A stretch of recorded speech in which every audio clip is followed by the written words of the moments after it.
tiniest party. Put your hands together for Mikey!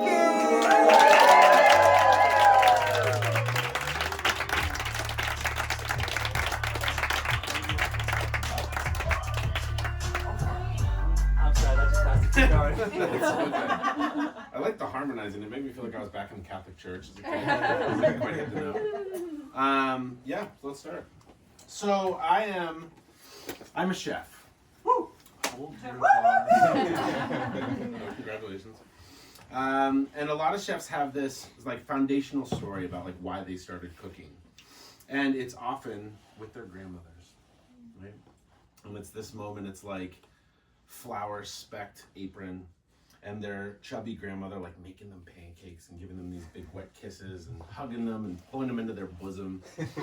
And I definitely don't have that story about my grandmothers because they were, what's the way of saying it? They were dicks. And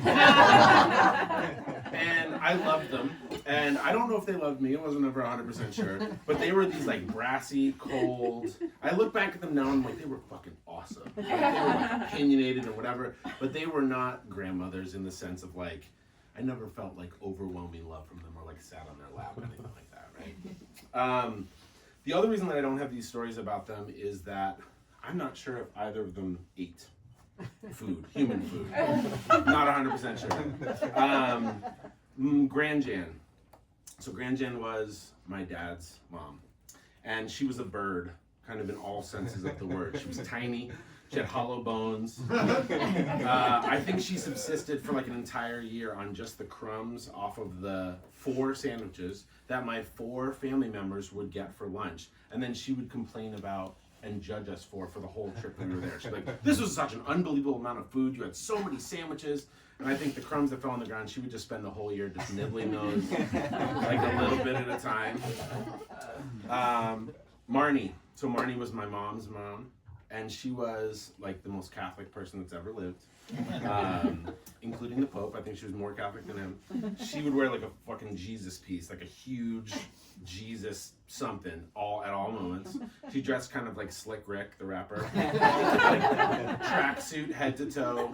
She had this little baby like white lady afro, and she all I ever saw her consume was a polite gin and tonic, on repeat.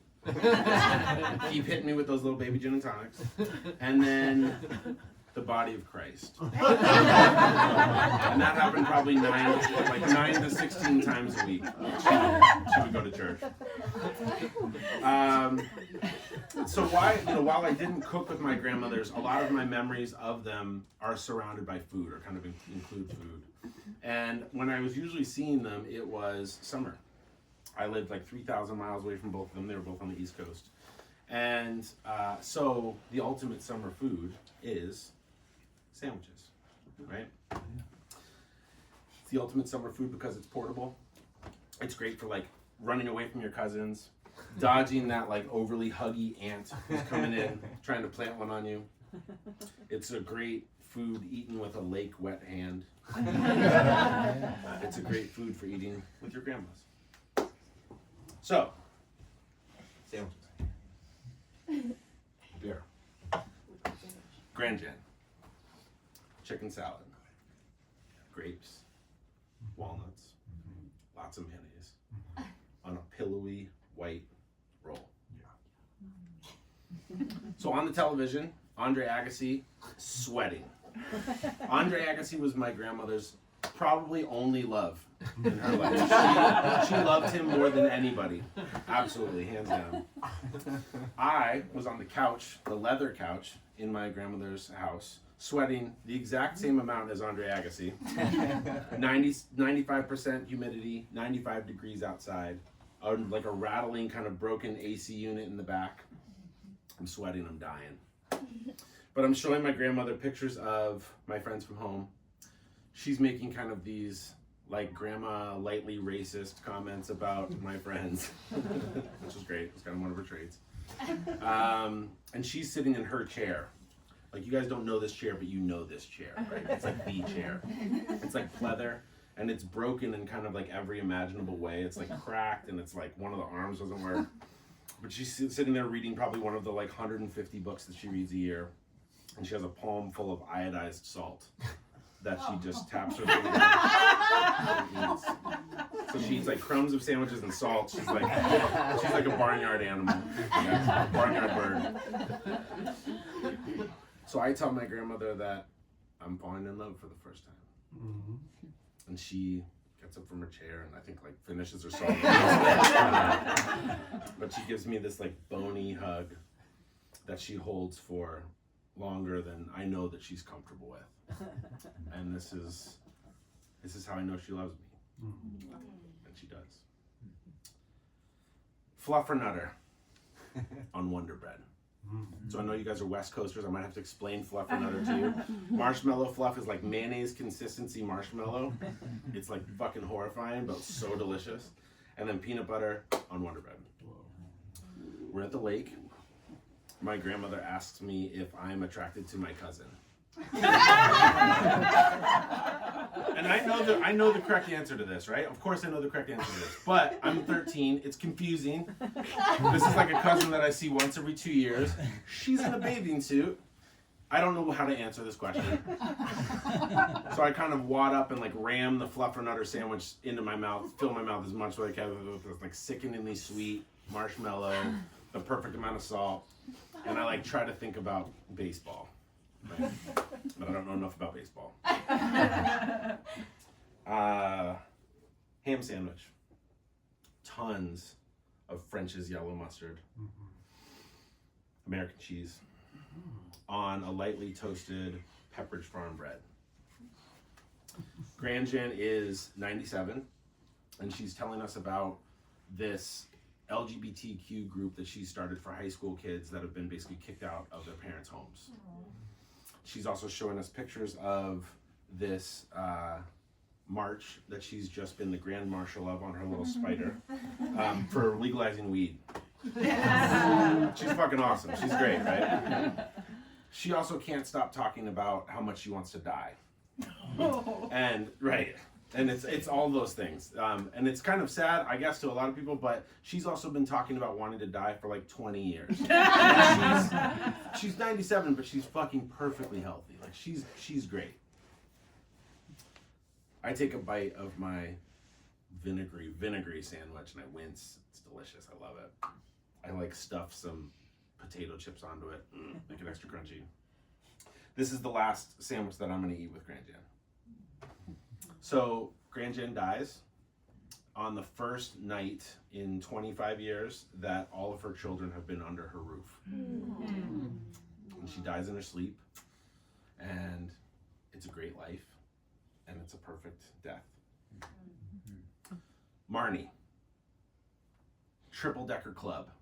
Obviously triple-decker. Don't come at me with the double-decker bullshit. It's a triple-decker club. It's gotta be. I'm in tennis whites.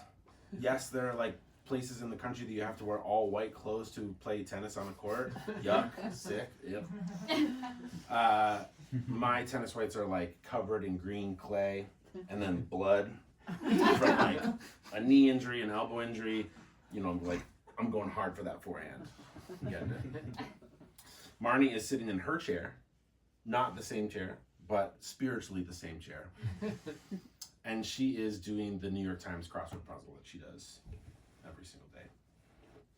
Now I'm telling her about bike tricks that I've learned. I'm telling her about my dog at home. She doesn't care about any of it.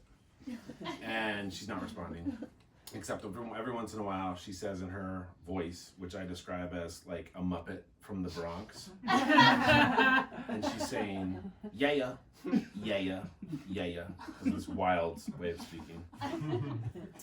And she stands up.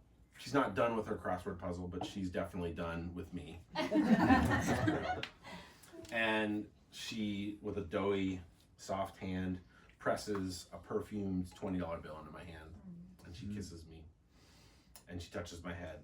And she says, Mikey, you're a good boy.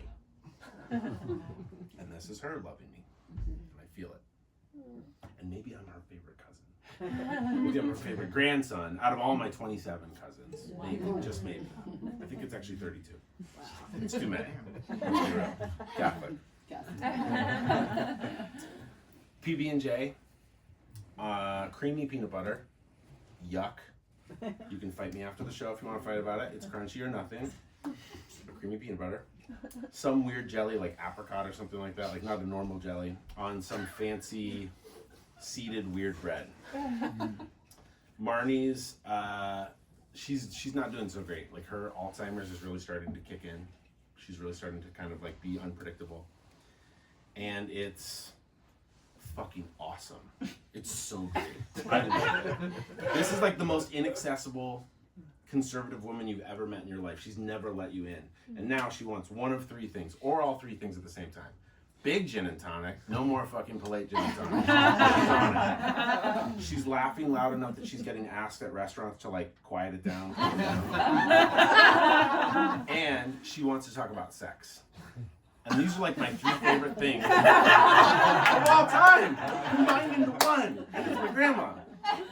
We're at my aunt's like porch party at her house, and there's like a record scratch, like moment when my Marnie leans over to me and she says, "Mikey, what's a blowjob?" It was so good. And I told her.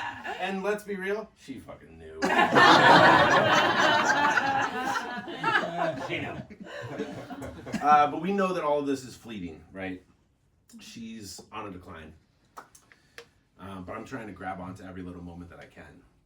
All these kind of fun, soft, silly moments with a woman that I never knew. Lobster roll. Lots of mayonnaise. Hot dog bun griddled on both sides with butter. Yum, yum, yum. We're in Maine. It's like a windy, warm night in the summer. The beautiful quiet of the night is just being destroyed by a porch full of New Yorkers telling their side of the story. All my asshole family.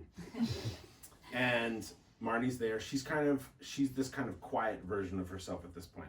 You know, a lot of people with Alzheimer's, they get to this point where they're very quiet. And I think it's partially they don't know what they're going to say, and they know they're unpredictable. And I think there's other elements of it, obviously. But this is the first time she's going to meet my fiance. And my fiance and I are kind of sandwiching Marnie, and she's kind of looking at both of us. I'm wearing this big silver gaudy cuff because I'm fucking fashion. Right? And she's looking at me, and she's looking at my fiance, and she's looking down at this cuff. She's looking up at me, and she's looking down at this cuff. And she looks at me and she says, "What are you, a pansy?"